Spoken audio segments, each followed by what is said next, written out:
Welcome back to another episode of the Lender Podcast. My name is Bryce, and today we have a special guest speaker on the podcast, Mr. Kevin Green. Thanks so much for being here. Yeah, excited to be here. Thanks for inviting me on. You bet. Yeah. So we're just super quick for the audience. So Kevin and I we connected over LinkedIn, and Kevin's got some experience in the field. So we're excited to kind of pick his brain and see how he does things. And sounds like, Kevin, you've been lending for about 16 years, which is longer than I think I've been out of high school. So I won't date you, but interesting. So we've got some fun stuff to jump into. So first and foremost, Kevin, go ahead and give us like your high level introduction, elevator pitch. Just tell us about yourself, and then we'll jump into some questions. Yeah, Kevin Green. Actually been in the business since 1998. Used to be a broker when I first started. I thought that was the pathway, and segued through early part of my career specifically into private money and hard money. I found it interesting, and that's kind of where we are today.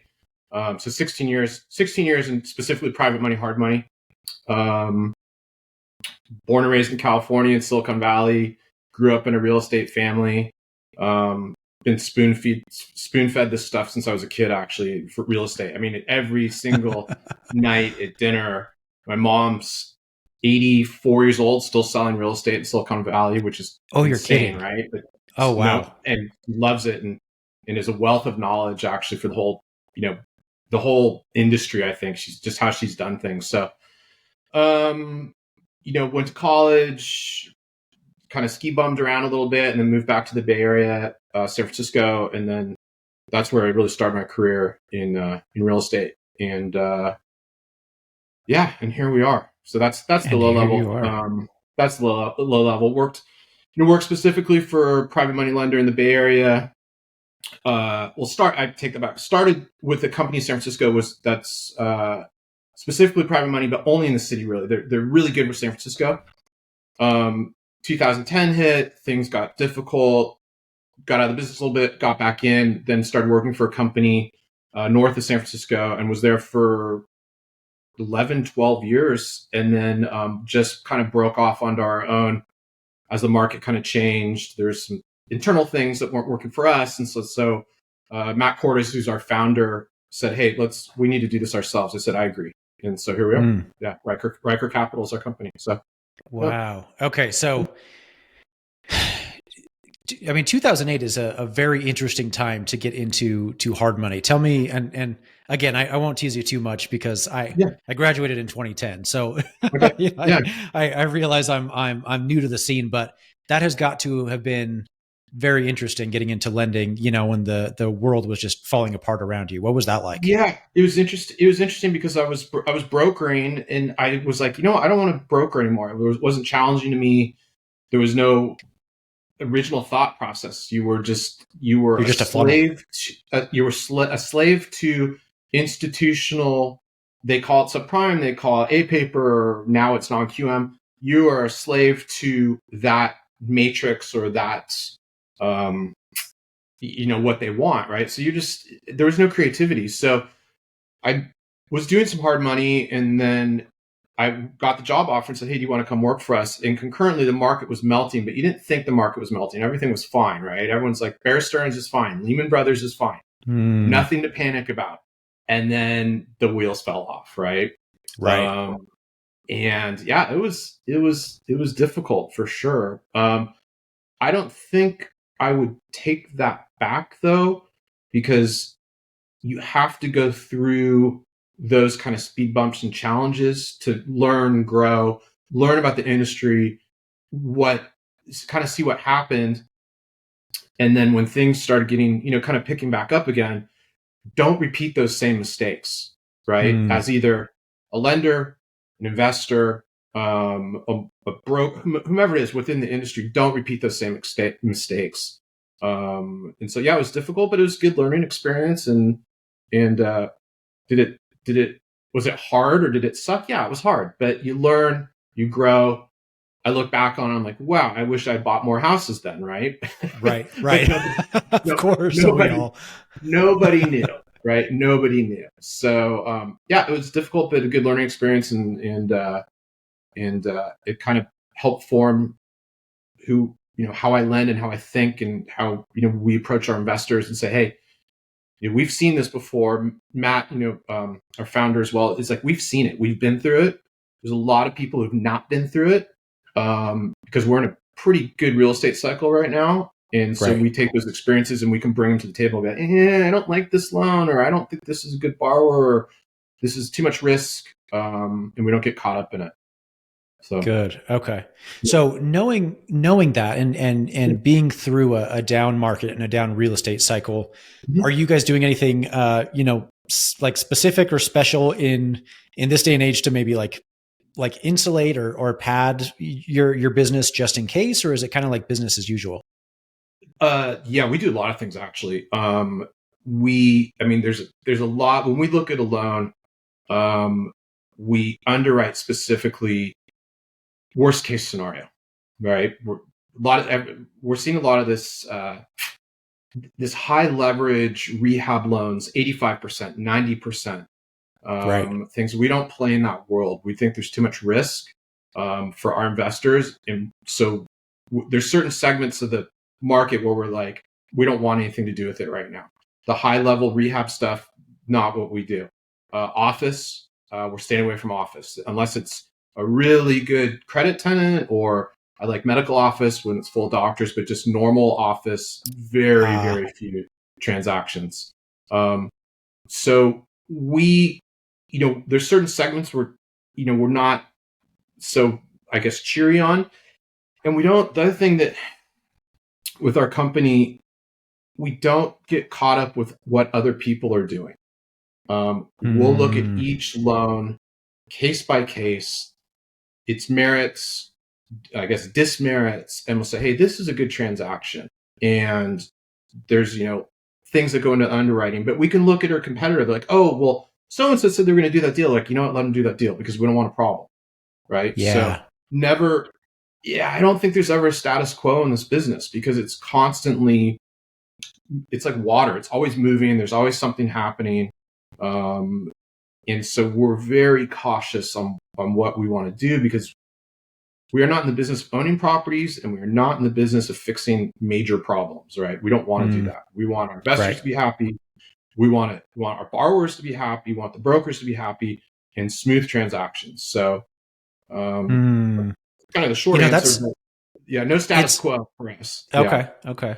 No, I was going to say that's a very good tip in the sense that I think all too often, just not so much just even in lending, but just business in general, it's very easy to look at your competitors and like kind of peek up and see what everybody else is doing. Like, oh, we should go do that, or we should do that as well. But that may not necessarily be a bad strategy, just to keep your head down and just like, this is our silo. This is what we stay in. And this is the only thing we do. And if you're outside of that bucket, it's okay. We're not for you, but we're not trying to cater to everybody. Exactly. And you can't cater to everybody. And it's like we have a box. It's not a firm box where it's like, hey, you have to be in this box, but we just have a idea and a strategy of kind of what we want to fund and what our investors want us to fund and what we present to them. And if it's outside the box, it's okay, right? It's just like, hey, sorry guys, can't help you, and then go on to the next transaction. I love it. I love it. Yeah. Okay. Are you, and if you're not, it's okay, but are you comfortable sharing like details of the company, like loan volume, like origination sizes, like any stuff like that? Yeah, for sure. Loan volume's definitely been down the past 18 months for sure. Previously Matt and I were probably, I don't know what his numbers are, but he's done some very large loans, but I was probably 25 to 30 million a year on average, if not higher in the really good years. Now, in this 2024, you could probably cut that down by 50%. Oh, wow. Just because it's the volume, the transaction. I'm in California, right? That's where most lend. Transaction volume just has not been there. With rates were at 7.5%, 8%. Commercial market was a little sideways, so volume's down. It seems to be picking back up. I think we've hit bottom. hopefully 2025, we'll be back in that 30 million range, or me personally, 30 million. But yeah, we'll see what happens, right? We'll see what happens. I love it. Loan sizes, 500,000 to 2 million is kind of our sweet spot, our bread and butter. Okay, your bread and butter. Okay, our bread and butter is 500,000 to 2 million. Below 500,000, yeah, we'll do those loans. But I really want to be in that 500 to 2 million range. That seems to be where we excel. In what we've seen, what's interesting, previously, 2 million, 3 million, 4 million, 5 million, 6 million, no problems, right? A lot of investors with a lot of capital ready to write a check. And now everyone's pulled back. They don't want that kind of money, or our investors don't want that much money into one transaction or one property, right? So the smaller loans, which is a little weird, are the ones getting funded right now. The larger, more complicated transactions, the debt funds are handling those. But for us, we work with smaller investors. It's like, yeah, I'm not that comfortable with this, but I'm comfortable with that, 16-unit apartment building at a 50% LTV with, good debt service, good borrower. So that's where we are today, right? Next year, if you ask me the same question a year from now, I'm sure the answer is going to be different. Be very different. Okay. Be very different. This has been a weird market, right? We haven't seen this. Inflation, rates. You've got a commercial debt coming due. The office building fiasco. So we haven't seen this. So taking a step back, looking at and going, okay, where are the good loans for our investors? Where we feel safe?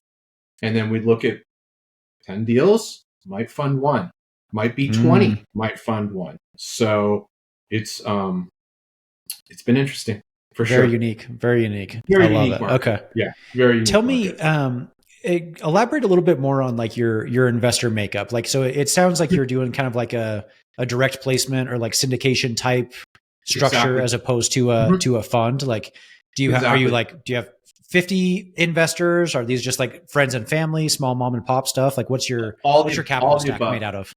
Yeah, okay. All the above. So friends and family, previous people we've worked with, people who actually just have gotten our name through word of mouth. Just like, hey, we did this deal, it paid off. These guys are great. Phone will ring, and then we put them into our investor database. It's funny. Everybody I talk to in this business, you can have a database of 500 investors. You seem to work with, 20 to 30 consistently, right? They trust you. We trust them. They know the process. So yeah, probably over, or close to 100 in our, investor database, but really 20 of them who we really like and enjoy working with on a consistent basis. And there's a good kind of, mutually beneficial business relationship that's happening where we present them good loans, no problems. They pay off. They're like, hey, that was great. Let's do another one. Let's do it again. The issue we've seen, and I don't know if, if you guys have seen on your side, is when people are getting a money market or CD at 5.5% with no risk, right? They're like, well, why would I want a 9 or 10% yield in real estate right now? I can get or I could get a treasury. And so that will change, I think, as rates come down, where people are like, hey, I need to get yield again. But for the past, 18 to 24 months, give or take, it's like, yeah, I don't want any risk right now because I can get this yield on a treasury or a CD or money market, whatever it is. So that's a very interesting point. Yeah, that should. Wow. Okay. Yep. So it sounds to me like you have, so you have your borrowers, you have a loan that comes into your pipeline, and then you obviously underwrite and vet that deal. And then from there you kind of farm it out and say, hey, we've got this loan pending. Who wants to invest in it? Is that how it works? Exactly. So we'll do a pre-underwrite, either myself will underwrite it, Matt will underwrite it, or underwrite it together a lot of the times if it's a little bit tricky. And kind of say, okay, what do you think? And almost like a mini capital committee, where if I say, oh, I don't know, or if he says to me, he's like, I don't know, then we're like, maybe this isn't the right transaction. So we'll do the pre-underwrite. We'll vet it and present it to our investors and say, hey, here's the transaction. This is the yield to you. This is the story. This is the exit strategy. And here's the amount needed, and here's the location. Sometimes we do appraisals, sometimes we don't, depending on what the situation is.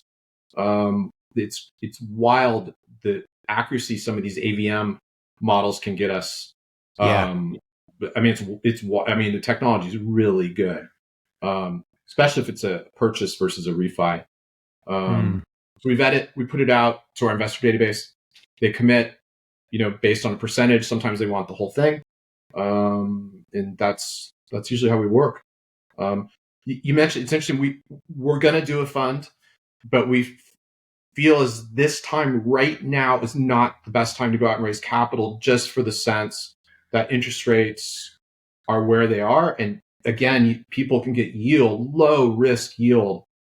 When rates start coming back down and the spread changes, then we'll probably do a fund as well. But right now we're just, we syndicate to our investors. So okay. Yeah, it works. Because that was going to be my next question for you, is why, if there was like a specific reason why you hadn't done the fund, if it was like strategic or just not interested, or it just didn't fit your business model. But that sounds like that's a good. Definitely interested, but it's right now. I think the timing and I've got a lot of coworkers, friends in the industry. I'd call them friendly competitors, or just people we've done business with over the years, who we really, really like and talk to on a weekly basis.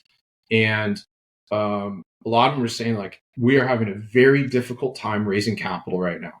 And I'm like, interesting. Okay, well, maybe, we've talked about it. It's like, we're going to do it, but now is probably not the best time to do it. Things are in motion in that sense, but it's not like priority right now. We have to go out and raise right capital. this second. Absolutely. I feel like capital right now is not the issue. There's always money, right? You can always find the money. It's the quality deal flow that is the issue, right? For me, or other people, are just not looking at junk and saying, hey, this is a very good transaction. Yes, I will put my own money into it. I invest a lot in my own trust deeds, because if I'm going to put my money in, I would, my investors say, hey, Kevin's putting money in, that means he believes in the deal. And I usually do, right? So, hey, I'm going to go in for X amount. And then it's interesting, when I got in the business, one of the things that will always stick with me, is somebody told me, they said, if you're not willing to put your parents, grandparents, or, uncle or nieces, nephews, college funds into this transaction, that's how to think of it. If you would not put their money into it, don't do the transaction. And that's always stuck with me, because I'm like, why would I want to? It's like, I want to believe in the transaction. If I won't put my parents' money into it, or my niece and nephew's money into it, I'm not going to ask somebody else to put their money into it. It's not. Absolutely. It's not. Yeah. That's always stuck with me for whatever reason. I don't know why. I love that. It's interesting because, likewise, we invest in a lot of our own deals as well. And the funny thing is, I'm more comfortable losing my own money. Luckily, we've been fortunate where that hasn't been the case, but I'm infinitely more comfortable losing my own money than my parents' or aunts' or uncles' funds. Like, I would have a horrible time going to them and be like, well, shit, we lost your money. I'm really sorry about that. So that's a very good, rule to go by. And for kind of the same token, I once heard something similar. Those people who, like, you can just describe as like an animal, like you just like it, I know some people out there who are just like, they're just animals, like they're very creative. They're hungry. They just, they're doing big things. And those are the kinds of borrowers that I love that I know I'm 100% confident in. If I can say, yeah, he's an animal. Like, I have no problem whatsoever, funding his deals as a borrower, because I know he's going to perform, and he's that kind of an individual. But if there's somebody who's kind of wishy-washy, like, like they can't even handle their own personal finances, what makes me think that they're going to handle their business finances, my business finances. That's Mm-hmm. kind of been a safety check that we've used to like, maybe we'll pass on this one. Yeah, no, for sure. It's yeah, it's a funny business. It really is. I mean, It is. it's it's changed, in the sense where you have large institutional capital flowing into our business. And they're saying, hey, we're private money. Like you see it all the time. They're Mm-hmm. massive. They have a matrix. They have sales reps. Like we're a private money lender. And I just laugh. I'm like, you're not a private money No, you're lender. not. You're an institutional backed company saying that you're private money. Right. And I'm just like, this is not private money. Private money is what you do, what I do. It's almost like a peer to peer, right? Where you're matching two people and saying, here's a borrower, here's an investor, here's us, and let's make something work if there's a transaction here. This whole, we're private money, and like private money, you just traded a $300 million pool to some guy sitting in a desk in New York. That is not a private money, Not right? at all. You're Right. open to anyone and anything, right? So I think the business is funny in the sense where it's kind of segue from its original kind of origins, right? I mean, I'm sure back in the day in 1860, there was a guy at the saloon who said, oh, Joe wants to buy a piece of land out there for his cattle. And he said, hey, this guy over here's got money to lend. You guys should meet, right? And now I think we've moved into this kind of institutional Wall Street thing because those guys figured out, like, how are these guys getting such good yield on low LTV assets? We need to get Uh-huh. into this game, which is fine, but it's definitely interesting how it's been packaged to the industry, Yes. in my opinion. Yeah. Absolutely. Yeah. So two questions to kind of piggyback Yeah. off that. One, Yeah. it sounds like I already know the answer, but it sounds like you guys don't incorporate any institutional capital into your lending stack. It's all 100% like private investors. Correct. We have a couple correspondent relationships for very, very large transactions. You can see on our website, we did a construction loan 60 million plus, but that's way past our capital stack. So Wow. we have some correspondent relationships. Matt is the Houdini of construction loans. That guy knows more about construction than anybody I've ever met. So when we get to that level, we have some relationships. But for, I want to say 90% of our transactions, maybe 95, it's all our small investors, non-Wall Street. Let me take that back. They're institutional investors, but they're not tied to Wall Street, right? High net Right. worth, whether it be whatever industry, software, insurance, real estate developers. But as far as like selling things to Wall Street or any of that, it's just not our model, not what we do. Right. Right. Yeah. So, Thank God. No, yeah, right. Absolutely. Yeah. So, knowing that Mm-hmm. there is like you said, the money is out there everywhere. There's so much money in the Everywhere. space. Yep. How do you guys personally kind of like separate yourselves from those? Like, what's your unique advantage? How do you separate yourselves from Kiavi or Pure Street or some of these other massive nationwide lenders? Well, Pure Street had a little bit of problems, but obviously because they're well, I mean, you're talking to the decision makers, right? I'll make a decision, very quickly, or if Matt gets the loan, I mean, we can make the decision in speed, in execution, right? We're not dependent on an underwriter. It doesn't have to go through all these channels. So we can do things without an appraisal if it's warranted. And then we can go outside of the box. We do a lot of cross collateral. I've done some really good land loans this year, which is shocking, right? It's like, you did land loans? Now, they're in really good locations, right? They're urban infill, but everyone's like, why are you guys doing land loans? I'm like, I don't know, because it's a 30% LTV in a major MSA 5 blocks from the beach, right? Yeah. So things like that, where we can say, yeah, we want that loan. That's a good loan. I will, if something happens, my investor will be happy to own that lot, To take on that right? property. Yeah. Take on that property in a heartbeat. So, that's kind of our unique selling propositions. We can move fast, and I can give you a quick answer based on knowledge, experience, location, all these things that we've just taken our lumps over the years. We know what to look for, not to look for, if it doesn't smell right or it doesn't look right. Where, like talking to these Wall Street guys, they hire these reps, and that's fine. And they're young, and a lot of them are kids, and they go out and they just pound the pavement, and they don't have any underwriting authority or funding authority. They're just out marketing, and that's great. But if somebody's in a rush or they have a weird situation, let's say, hey, I need to buy this house, but I own this commercial building. Can we cross collateralize the commercial building with the house? And how do we make this work? We can flow through that very quickly. And it's not like, no, we only lend in this little box. We've done some interesting stuff for sure over the years. Well, and you're talking to directly to the decision makers, like you said. You're not right. Just some random like sales rep. Like we're the one who's directing these funds, and we can say yes or no.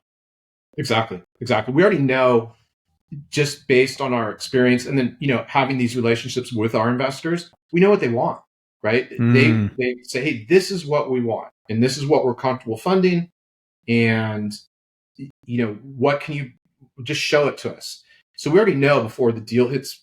If I get a call from a broker, said, hey, this is what I got, I know within 30 seconds. I'm like, yeah, it's a good loan on the surface, or it's like, this isn't going to work, right? Right. So we can really, really fast, right? And in this, I think in our business, speed is of the essence a lot of times. I mean, how many times have you gotten a call saying, yeah, the bank said no, we're supposed to close in 3 days, right? Like every day. Every day. Every day. Yep. Every day. Yeah. So absolutely. I'm like, why didn't you call us a month ago, and we wouldn't be stressing right now? Right. Oh, they said they could do it, and my salesperson said they could do it, and then it went up the chain of command, and the VP said they could do it, and then it's just like we hear it constantly, right? Every day. Right. So got it. What's your opinion on the I've talked to some lenders who say loan to own, like so what if the project doesn't go through and we have to foreclose, like I still want this property. What's your opinion on that? Do you like that model? Would you rather just like, I don't really want to own any of these properties? What's your take? So we are not a loan to own by any means. Our investors are not loan to own. Being in California, being the funny state that we're in, nothing is easy when it comes to something like that, right? I don't know about other states. I don't know how Idaho is, or Montana, or Texas, but California is not easy, right? So we do not want any problems. But on the flip side, when we underwrite a deal, I'm going to look at it and say, you know what? If this thing goes completely sideways for whatever reason, I'm okay with this thing going to foreclosure. My investor is going to be okay with it going to foreclosure. And I'm confident that this is such a good transaction that it's not going to get to the point where they're going to own it, because somebody's going to buy it at the courthouse steps, right? So always worst case scenario, usually doesn't happen. It didn't happen to me until recently on a couple, which were a little bit out of our control. This is with our previous company.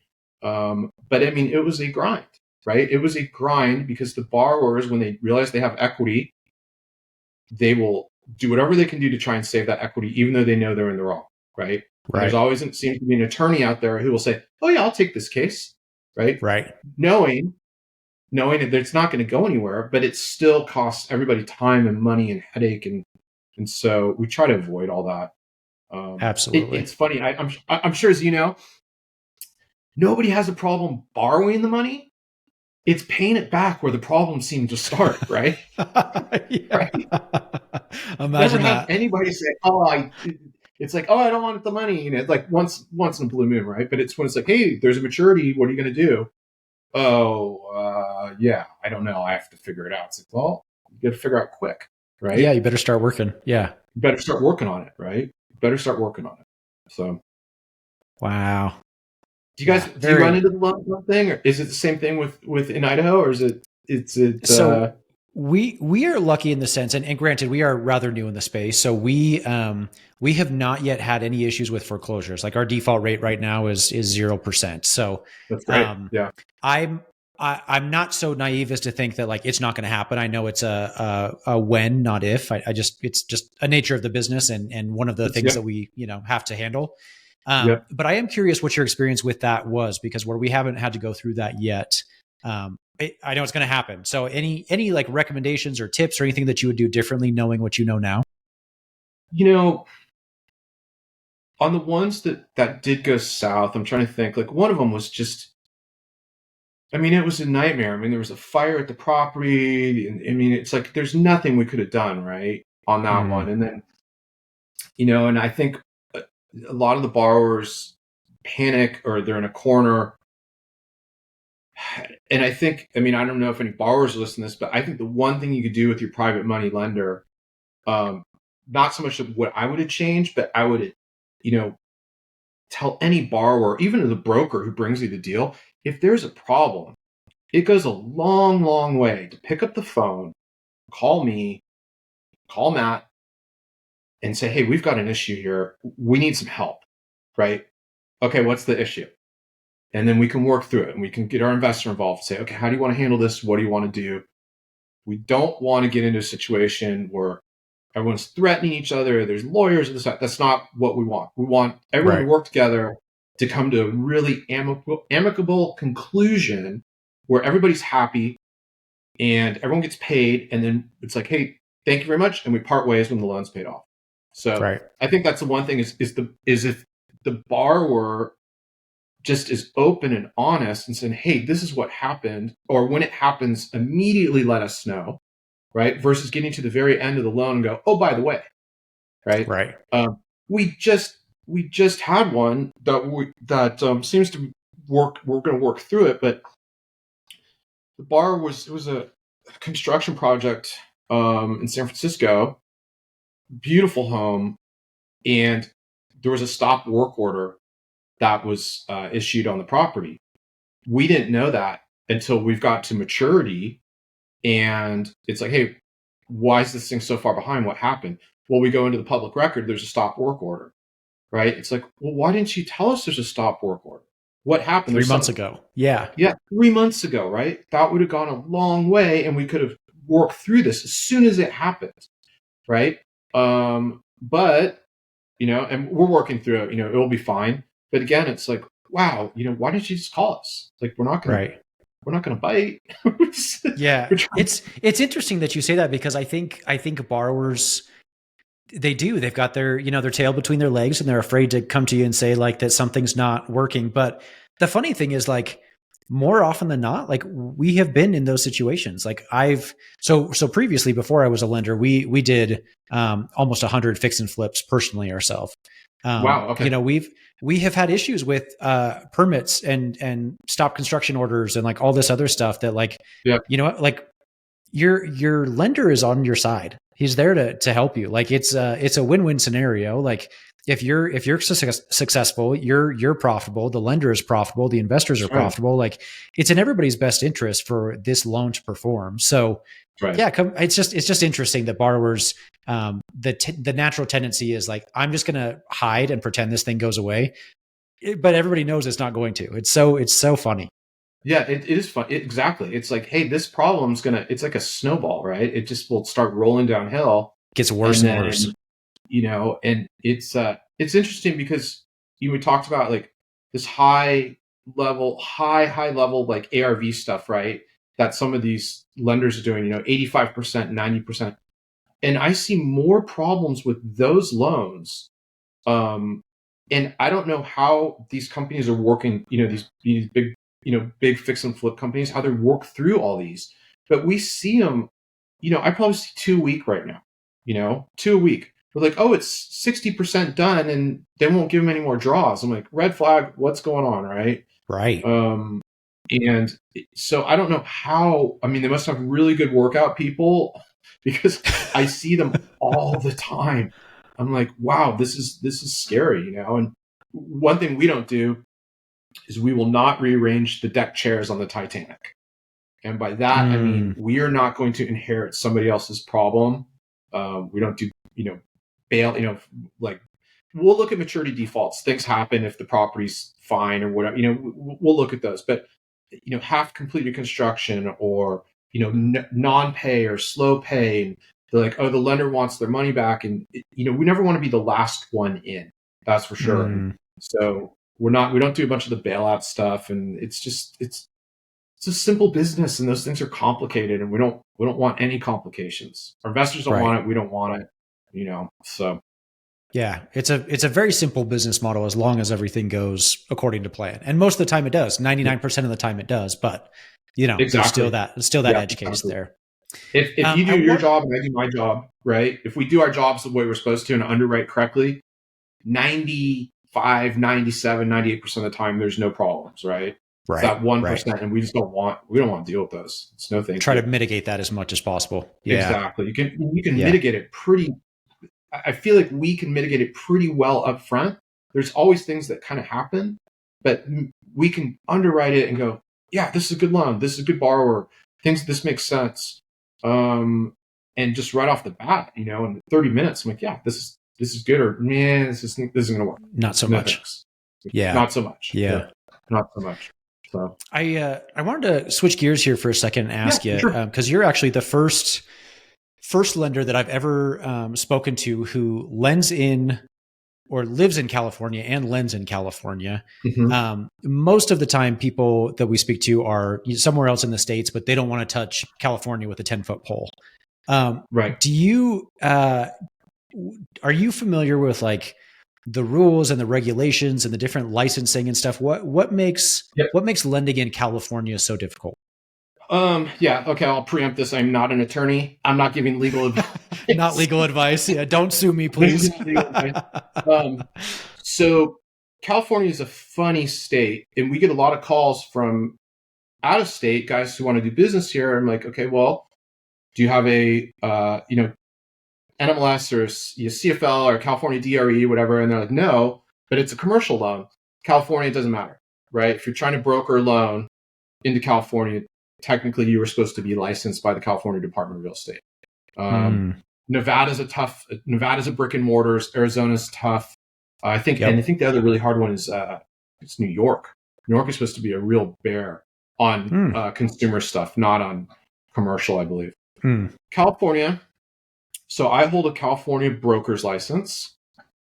I originally had a California salesperson's license, which is through the Department of Real Estate. You can get a NMLS license and only have that depending on the institution or banker who you're working for, if that makes sense. So I have a California DRE. Our company has a California corporate DRE. I also hold an NMLS if I ever do consumer loans, which is very seldom now. And so there's different kind of areas where you have to be licensed. There's also one that's called CFL, which is California Finance Lender, which most mortgage banks have. And then there's all these caveats about CFL licensees sending us a loan and we can't pay them a referral fee or they can't charge points. It's just, just a mess. All sorts of stuff. It's a mess. Yeah, it is a mess. So there's all these different kind of rules and regulations and it's a little bit of a minefield, to be honest with you. We have some really, really good attorneys who we work with, who are just private money guys. They're awesome. And then we have a couple really good compliance people who pull docs for us. And they really know the inside and outs of the regulations and what we can do and can't do. And I feel like we're pretty good with it. But again, when we have a question, it's very easy to send an email to our attorney and say, hey, can you just help us with this? What do you think? Just take care of this. Yeah. Yeah. What do you think? Just give us a quick, what do we need to do? And for $200 or $300, that advice can save us hours and hours and hours of headache, right? And thousands of dollars. We have a pretty good handle on most of it, but sometimes our business is so funny that stuff will pop up. We're like, geez, haven't seen that one before. How are we going to do this? Okay, quick email. This is how you do it. This is how you stay compliant. And we're like, okay, sounds good. Interesting. Yeah. Interesting too that even after 20 years, you're still encountering situations and circumstances that you haven't crossed before. Well, the laws keep. What's crazy? I mean, obviously you're in Idaho. I'm sure you hear all the stories about California, how crazy everybody is here, right? We do. Yeah. Sometimes I'm like, God, if it wasn't so beautiful here, I think I'd leave, right? But I love it. I'm born and raised. I've been here my whole life, so I'm not going anywhere. But I'll give you an example. There was a ruling that came out last year. People can look this up. It was the Moon case. And what happened is there was it was a hard money loan. It went sideways. And they tried to do an extension. And there was a bankruptcy involved, and it went through the whole system. And the borrower said, "Hey, the extension isn't legal because of usury." This is a short version. I mean, it's a long case law, right? Okay. So it went to court, and the court basically said, "If you are not, just bear with me here, if you are not the original broker who sold the house to the borrower, that's who has to do the extension, not the lender, not us. We can't do the extension. Legally, they said, you guys cannot do the extension. It has to be the original broker who sold the house to the borrower." Everyone's like, what? What are you talking about? Uh-huh.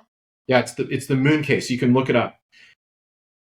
So for a while there, unless you had a specific type of license, which is the CFL license, and funded under a CFL, we funded under a DRE, we couldn't do extensions, right? We were like, sorry, guys, we either have to rewrite the loan or finally, now it's on Governor Newsom's desk where he's going to say, hey, this is wrong. He's going to say, hey, the broker, if there's a broker involved with the extension who did the loan, we can do it. And that's going to kick in January 1st.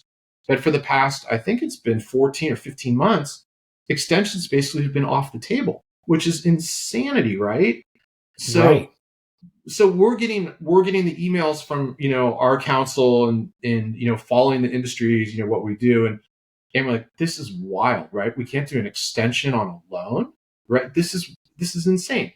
So that's working itself out. But just staying on top of those things, yeah, it's the compliance piece is a bear in California. Even on the commercial side, it's like, it's a commercial loan, doesn't matter. It's California, it matters. It's all, and then the Department of Real Estate is they do what they do, but they're a tough organization. Like you want to make sure everything's compliant and you're doing it the right way.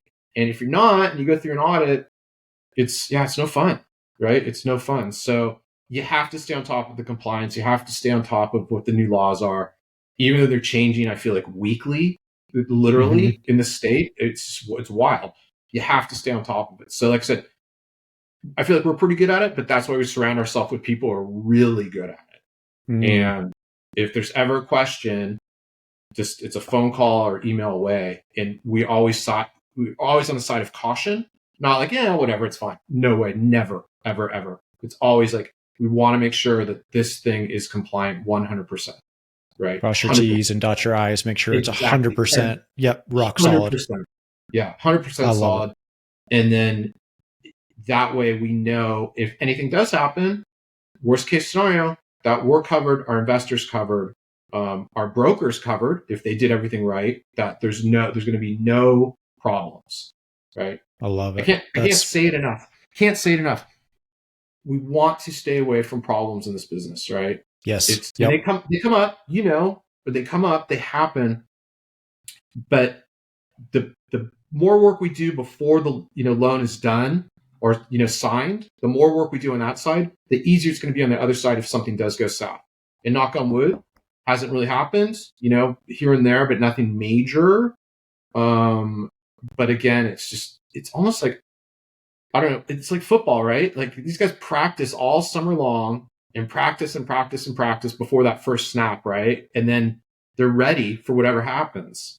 And kind of the same thing, like we practice before that loan is signed at the signing table. And we know everything's going to be fine if it goes south, right? Right. And it, like, again, it hasn't happened, but it's part of the business. It happens. Yeah. Nobody wants to fumble that ball, especially if you're nobody. if you're on the receiving end. Sacks, fumbles, interceptions. We don't want any of that. So That's right. no. I love it. That's right. Okay. Yeah. Well, Kevin, I want to be conscious of your time here. We're coming up almost on an hour, but I want to last question for you.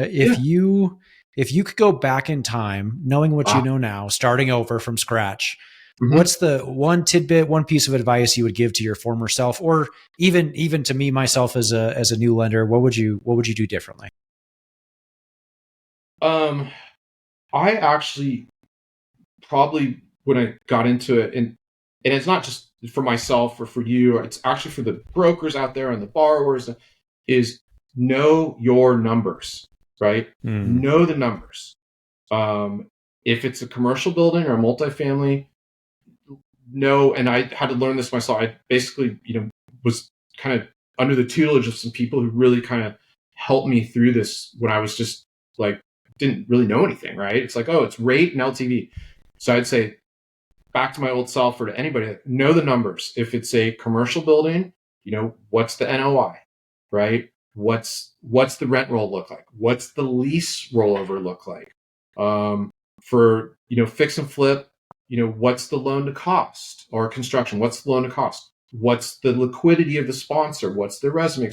So knowing the story and the numbers has helped me over time really be able to vet a deal very quickly. I didn't know that when I was younger and, just first got in the business. I thought it was rate and LTV, right? So if I wish I could gone back, I wish I'd gone back and said, when I first got in the business, said, hey, let's just look at the numbers, right? Like, what are the numbers? And I think that would have saved me a lot of time, a ton of time. Really, absolutely.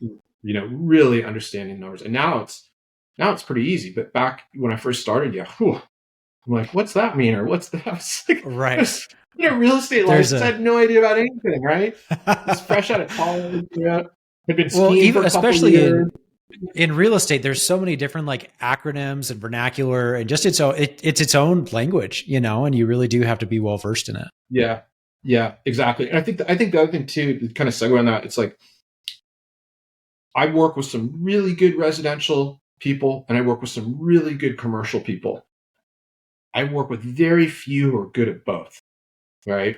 So if I had to go back, for me, I probably would have segued into saying, hey, I would have just gone straight into commercial, right? Commercial lending, as a banker or broker, or sales or something like that.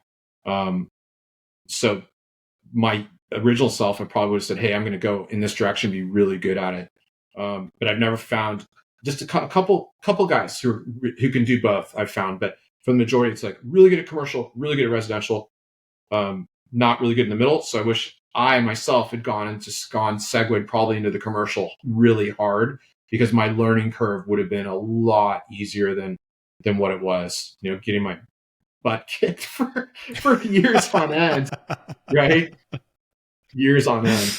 Yeah. But now we're here. So now it's good now. Everything's fine now. But it's you made it. Real estate's strong. I think I made it. I don't know. Hopefully. I don't know. You seem right? Yeah, you seem to. Like, yeah, not that our podcast is that prestigious by any means, but you made it. So if that's the pinnacle, yeah, then... I made it. Yeah. No, it's this is a great industry. I mean, real estate is awesome. I know the residential realtors probably not having a lot of fun right now with this new commission thing. Right. But all the NAR rules and everything. Yeah. Yeah. But I mean, the beauty of this business is that you can create a very good life for yourself. And then before we got on the podcast, so I just surfed at noon. I surfed from like 11 to 12:30. I'm like, oh, I got a podcast, and came check my email, and you can create this life. Very cool. Hey, I'm not chained to this corporate desk. I can create this really good life, be with my family, do really cool things, and make a really good living, and actually help people as well. Right. Yeah. And that's, for me, it's like, I don't know what else I would do at this point, because as much as I sometimes grouse and like, oh, this business, and then at the end of the day, I'm like, Yeah, I'm pretty happy. Things are pretty good, even though the market's not. What other type of business gives you that flexibility in that lifestyle? Exactly. It's a good thing, right? It is a good thing for sure. So, I love it. I love it. Such Bryce, good advice. Where are you guys? Where are you in Idaho? So we're in Idaho Falls. Okay, cool. If you're it's about 4 hours east of Boise. It's a smaller town, so not super common on the map. Yeah, it's close to Sun Valley, right? Yeah, very close. We're about an hour away. Yeah, I've stayed there. Yeah, I've been through it. I've driven over that bridge. Doesn't everyone base jump off that bridge? Yeah, that's right. Been there a bunch. That's the one. That's the one. That's yeah, the people one. die off that every year. And I assume that market's probably growing quickly, I would assume, right now, huh? It is. Especially in COVID, Idaho and Utah were some of the. It's something insane. Like I think Idaho was like 23% appreciation year over year. It was either number 1 or number 2 in the nation. It was just absolutely nuts. Yeah. Yep. So, got it. I love it. Cool. Love it. Nice. Well, Kevin, seriously, what a wealth of information. Thank you so much for your time and your expertise and coming on. Like this has been great. If anybody wants to get a hold of you, what's the best way to do that? I mean, structure. So phone number, you can just call me direct, 415-793-3403, or you can email me, Kevin, Kevin, at Ryker, RYKER capital.com. And yeah, just, I like to talk to people. So just pick up the phone, call me. Email's not personal sometimes, so yeah, just call me, talk, and see how I can help. I love it. Yeah. And if we have any California stuff, we're definitely going to be directing it your way because nobody else knows how to handle it. So you might see an influx of business. It is I would love to look at it. Like I said, it's a challenge compliance wise, but good loan sizes, good value, good property, and a lot of areas in California through this little speed bump have really not slowed down. Maybe a little bit, right? But coastal California, Silicon Valley, Bay Area, Sacramento, there's still demand. There's a lot of demand, and there's just not enough housing, and there's no place. Absolutely. There's no place to build. There's no place to build. So, it's a consistent issue. Yeah. Yep. Perfect. That's a whole nother podcast. I know. That's outside the scope of this, but yeah, we could definitely we could keep talking for sure. For sure. Yep. I love it. So, well, again, Kevin, thank you so much. Listeners, thanks so much for sticking around, and until next week.